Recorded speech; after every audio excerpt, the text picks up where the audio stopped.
So Sting last night, first of all, I mean, that spot off the stage onto the table. I mean, Sting is not taking it easy as he's getting closer to his final match in March. Correct. I have stated this before, but I'm gonna tell you again. It is going backwards off of any type of height is scary. Um, Going backwards off of a height where you're not going to be landing in water or a crash pad is scarier. That's a floor, and those are two tables set up. The biggest scare for me was for Hobbs because he's going backwards while somebody has the back of his neck. And, in wrestling, that we say tuck your chin. You tuck your chin because God forbid if anything happens, you don't break your neck. You can't tuck your chin when you're going off backwards. And actually, it's so close to breaking your neck, dying. We've seen wrestlers die in the ring because of the way their head went back the opposite way. Not, the opposite of tucking your chin. And even in that, if he didn't have the trapezoids that he had, I would have been terrified for him just because of, man, it's he weighs something. There's so much, and everybody always, I created the two tables next to each other for safety, and it really messes things up when you don't hit it. Um, a lot of times I'd prefer the one table, but I get it because the second table always is a little bit wonky. Um, but that spot was super duper dangerous. Also, Sting falling backwards like that. He's 62 years old. Yeah. Um, and it's just throwing caution in the wind. Here's a guy. I mean, I have so much respect for Sting just because he doesn't need to do this. He does it because he loves it. I think he was a little shook at the end. But for safety wise, man, that's a rough bump to take. So shout out to both men for doing it. And it was scary. It was a great end of it, uh, end of the match. For there's a lot of negativity when I see it when older wrestlers are wrestling younger wrestlers and or they're saying Sting should lose to that guy. Man, you just don't understand it or get it. And I'm not saying that because I'm a 50-year-old wrestler. Um, it was a great moment. I would have loved, me personally, I would love to see Sting have one more singles match. And that's the thing that kind of I think a lot of people are talking about coming out of Dynamite from last night, Tommy, is that, and first of all, you got to even talk about what Darby Allin did, and that coffin drop outside the ring was crazy as well. Um, but, seeing the Young Bucks come out, it makes you think that what we're going to see in Charlotte, North Carolina, which I think already is sold out for AEW Revolution, that it's going to be a tag match. I know for myself, I would much rather see Sting in singles competition. And again, I'm not looking for an epic 25-30 match from Sting at this point, but I just feel like, my opinion, Tommy, it's a bit watered down being if his final match is a tag match. Now, we don't know that yet. No match is set. But when I saw the Young Bucks come out, that's immediately what I thought of. I did too. Again, yes, I would love to see a singles match as your last match. Um, don't know if that could be executed. I feel if you had a younger talent to do that, yes, to make Sting great, but Sting has to kind of get into a feud with somebody and somebody real, real quick. Also, I don't know who on the AEW roster or who at all would be a great match, a final match for Sting. In a perfect world, the final match with Sting is Ric Flair, but that's not happening anymore. Not going to happen. And I loved seeing Rick in Sting's corner last night. I loved Rick getting into the ring. But I don't want to see that as Sting's last match. You need somebody younger, somebody who's going to move around and work their ass off for to have Sting to have one last great singles match. But if they are saying, they never said it's like, they never stated it like that. It's just going to be Sting's last match. If it is a Yeah. tag, and Darby's been a perfect fit for him. And Darby is this generation's uh, Jeff Hardy for his daredevilness, for how much the fans love him. He's an amazing baby face. He's an amazing baby face that blows an amazing comeback, and the people are super duper behind him. Uh, he just goes all out. I'm a massive Darby Allin fan. No doubt. Um, I just feel like, Tommy, not to interrupt you, but to stay on your point and the fact that we're continuing to see Sting in tag matches. mhm. Whether it was at the last pay-per-view last night, for example. So like I think it would be a little bit anticlimactic that if his last match is the tag match, since we've been seeing him all year being in tag or 6-man or 8-man tag matches. I just feel like the last thing we should see from Sting is be a singles match. I agree, but they're also, I mean, do I think he could do it? Sure. But then who? Who would be the right opponent for him? I don't know. It's a You would great need, question. I love what happened at the end of AEW. Honestly, on paper, the Young Bucks versus Sting and Darby is one hell of a friggin' match. It really is. Um, I agree. I'd love to see him have one last singles match. I do feel he could have one great last singles match, but then I would have to say, who would it be? On again, a sold out house. I just watched his match on Collision they had with the Workhorsemen. Excellent, fun match. Exactly what it should be. When you're saying goodbye in the fashion that Sting is saying goodbye, sure, you'd want to have one more singles match. We still have, what is it, March? So we have a full month of maybe it's a tag and then maybe somebody else comes in. Maybe somebody screws over Sting and the Young Bucks get the victory in a nice tag match. And then that person talks smack Yeah. about Sting. I mean, like, again, it doesn't necessarily mean that it's going to be that match, but Tony Schiavone did ask Sting, who is your final opponent? And out come the Young Bucks. So I wonder if maybe Sting had somebody else in mind that he was about to say. I don't know. That's another reason why you got to tune into AEW Dynamite every Wednesday. It was an excellent cliffhanger with a very, very nice surprise and cool new look by the Young Bucks. They're not really looking like the Young Bucks. They're looking like established gentlemen with those mustaches and their jackets. I love the black and the white, the yin and the yang. And I mean, I love the Young Bucks as a tag team. I think they changed the tag team game, and I love their matches. And I know that may sound crazed coming from me, but I've also worked them, and I'm a big fan of the Super Kick Party. Really am, because I've All right. experienced it and I've understood it. Just like when I got in the ring for the first time at Orange Cassidy, I understood it. But the Bucks were always special, and the Bucks were a big catalyst for AEW. They met Tony Khan, and Tony Khan, and we're talking with Tony Khan, not knowing who the hell Tony Khan was. And it was another one of those, hey, there's a guy who wants to do something. Well, they did something. And I mean, think about how hot the Bucks were and how they manipulated social media and how like they had people at the edge of their I can't say seats, or I guess I can, but like at the edge of their phones for whenever they would tweet something. And all this started with, the Dave Meltzer, bet. And now Yep. we're 5 years in. I get it. It just does. Something's missing.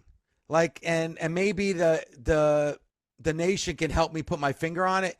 But when I think of that Darby, Sting, and Bucks, if that's the way that they go, there's something missing there. It just doesn't feel right to me when it comes to Sting. First of all, man, you got a voice for radio, and I know you've been doing some podcasting lately. So how's that going for you? Man, it's going great, going great. I've been doing it for 3 years for ad free and company over the UK, so it's been going great. Yeah, I get that all the time, man. I've gotten that for 30 plus years on the road, man. When I'm traveling in planes and everything too, man. People are like, "Are you a DJ? Are you?" I'm like, "Damn, I should have been a DJ at a strip club or something." Ladies and gentlemen, welcome to the stage.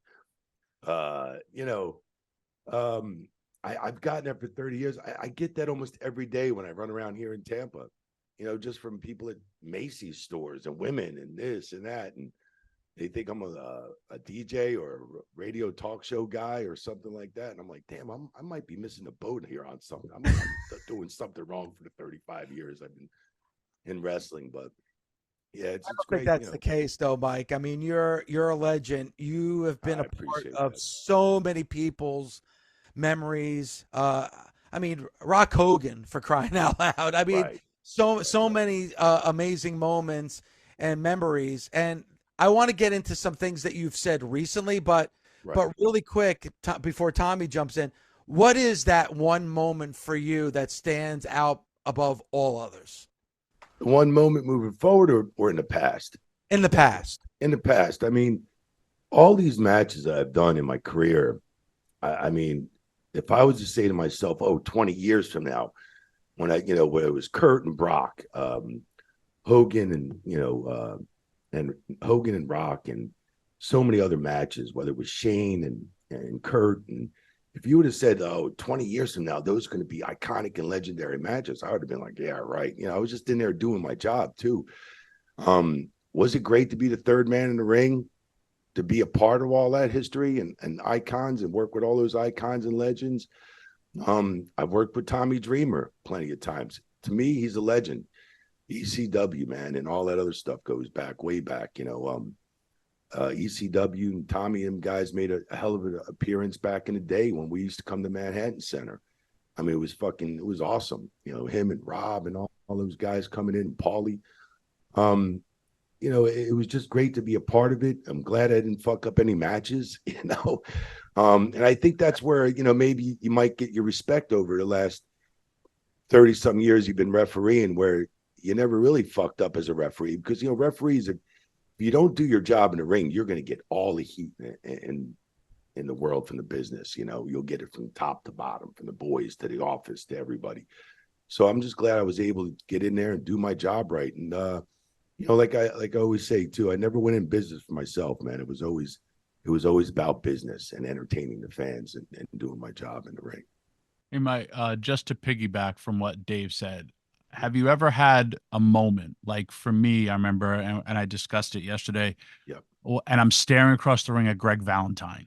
Right. And I'm like, I've watched this man so many times on television. Have you ever had that moment of like, how did I get here? Or like, I never thought this was my life while it was happening?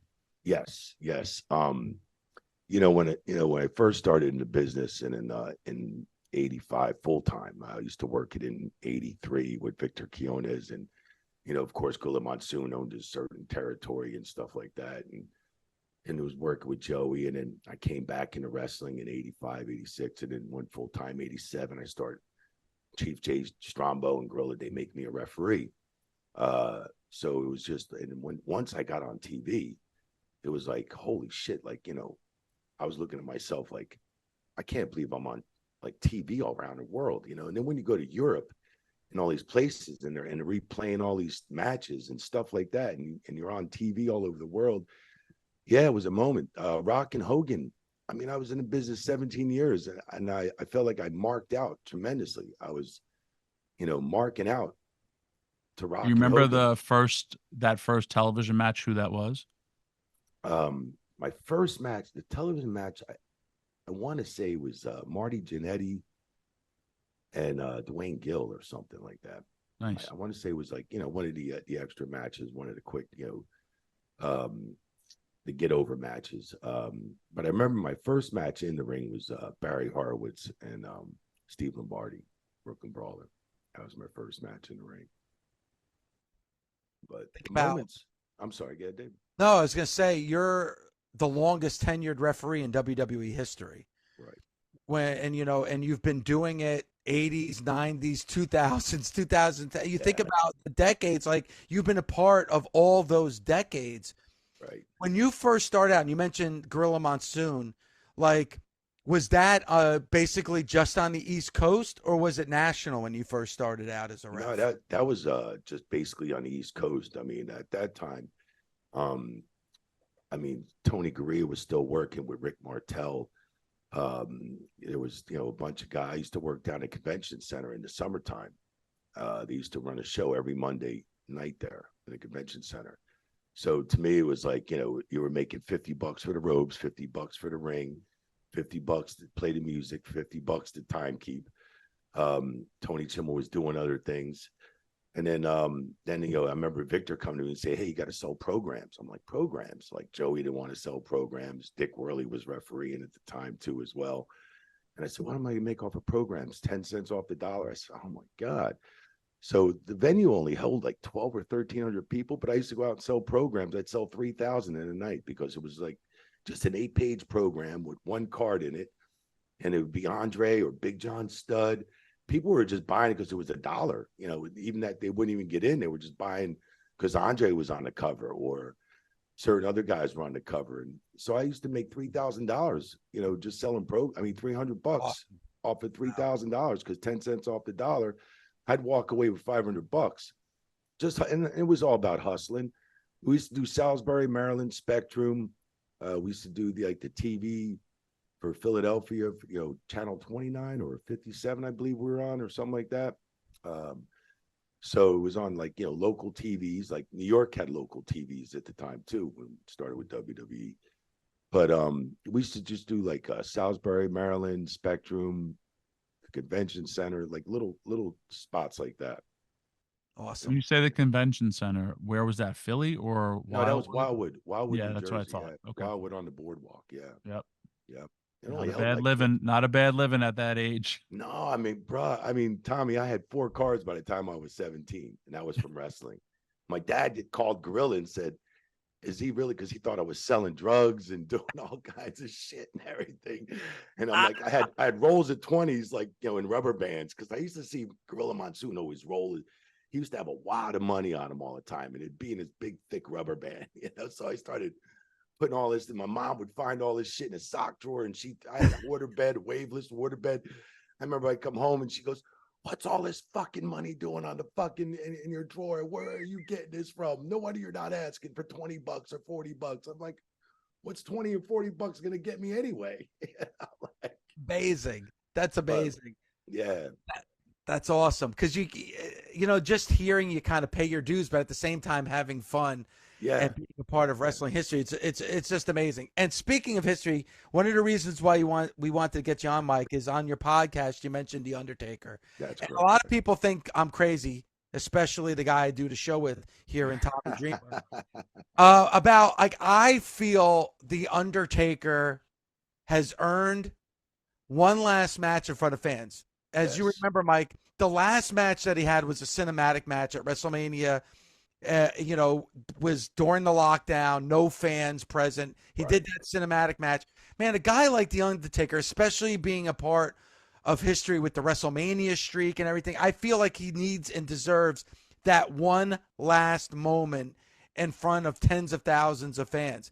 You said on your podcast that you saw him. He looks great. He looks healthy.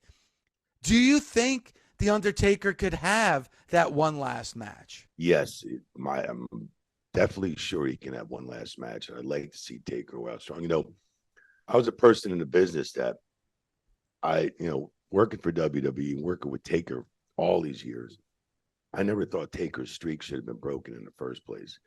You didn't need Brock Lesnar to go over on The Undertaker. Brock Lesnar was just over, period. So, I know that's a business thing between Vince and whoever, and if there's money involved or whatever. But I thought personally his streak should have never been broken. That's Agreed. One streak should have stayed straight on, undefeated all the way through. Personally, I felt horrible for Goldberg and Taker, in Saudi Arabia. Yeah. It just didn't go down. Some people say Goldberg was knocked out before he even got to the ring. I disagree with that because Taker had this phenomenal entrance. We went on real late, went on about midnight. Everybody was sleeping in the dressing room because everybody was so jet lagged. So I remember doing a Red Bull or a Rockstar that I brought with me. I brought some drinks with me. I remember doing one at 11 o'clock at night because I'm like, shit, we're not going on till about midnight. And I'm like, I'm always timing those Red Bulls or whatever. So, I mean, I felt horrible because Goldberg came in the ring when Taker had this, of course, his phenomenal entrance and everything. It took a while. He even ran the whole match back to me, in during that time. So he had his wits and everything. It was just it all went downhill when he went and hit his head on the turnbuckle. I mean, I don't know if he caught it on the bottom nut from the rope. There's always bottom bolts that hang and bottom, and there's a nut on the bottom, but there's bolts that hang. If he hit it straight onto that thing, I really didn't see it for that quick second how he did it. But when he came back out, he was gashed open, and he just declined after that. So I felt bad because things could have went really sour in that match, and I just felt bad for Taker, felt bad for Goldberg, and I'd like to see Taker go out strong, man. I mean, Yeah. The last match he really deserves, and go the fuck over strong. I Love it. I love it. I really. Who on the current roster would you like to see him wrestle? Maybe Brock Lesnar. I mean, who's Brock got? Right now, we're hoping nobody, but we're hoping Gunther. Yeah, would be a hell of a match to help pass the torch to Gunther. Gunther, yeah, true. David, before I throw this at you, go ahead, Tommy. What if it was Undertaker Cody? Oh, well, then Cody would have to go over. Yeah, now here's my thing. There, everybody thought Cody was going over last year.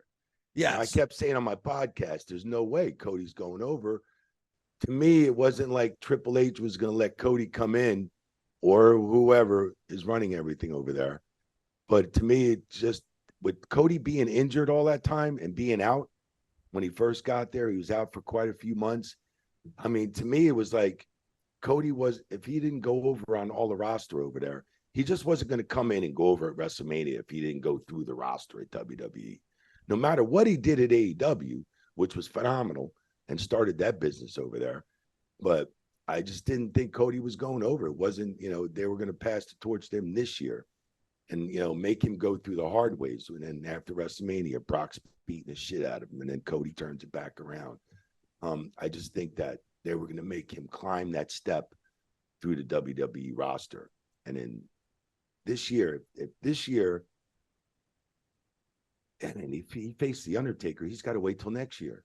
Yeah, fuck that. He needs to beat Roman Reigns at like Mike. Seriously, right. He need from what you just said, he needs to beat Roman Reigns at WrestleMania 40, right? That's correct. And I didn't even think I was even wondering to myself, is Roman even going to have the title by next WrestleMania? To where Cody is going to get his paybacks. It's almost like paybacks when Cena was running. Rock left, took the torch. He got. Like Hogan got the torch passed by Andre. At that time in 2002, I feel like, Hogan was passing the torch to The Rock. Then The Rock takes that torch, eventually goes to fucking Hollywood, Yeah. So then Cena's running the crew for like 10 years, a decade, running hard, working hard, did a lot of stuff. And then The Rock comes in and then goes over on Cena in the first WrestleMania they meet. And then they had to give it back to Cena somehow, right? So Rock comes back to WrestleMania and Cena gets his paybacks, but I think this is where it's got to be. I mean, Roman's got to face Cody if Cody wants any redemption in his big win at WrestleMania. I totally agree with that one. Was Cody instrumental in bringing you in for AEW? Yeah, when you he was AEW? He was all about it. He was definitely all about it. I mean, he looked me in the eye several times and just, man, I need you here. I want you here to help train the referees. If you, wouldn't mind doing matches here and there. He goes, you want to work part-time or full-time? I said, man, I'll work full-time, definitely. I mean, I don't mind. I still got it. I still got some left in me and stuff. And Cody just, he was real serious about getting me in. And then a little while later, he was having problems with himself. I believe it, AEW, and that's why he winded back up at WWE. What do you think about the WWE right now? It seems to be a lot of shifting, a lot of transition, and Yeah. it seems like now we're seeing the era of Triple H, at least creatively, in the WWE. Right, right. And Triple H does a fantastic job. I mean, if anybody knows the business, it's Triple H.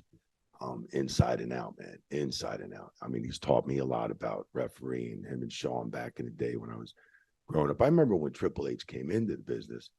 I mean, he taught me a lot, whether it was the push and the shove stuff, that me and Earl used to do with him, and just so many things. And Triple H used to work with referees so good.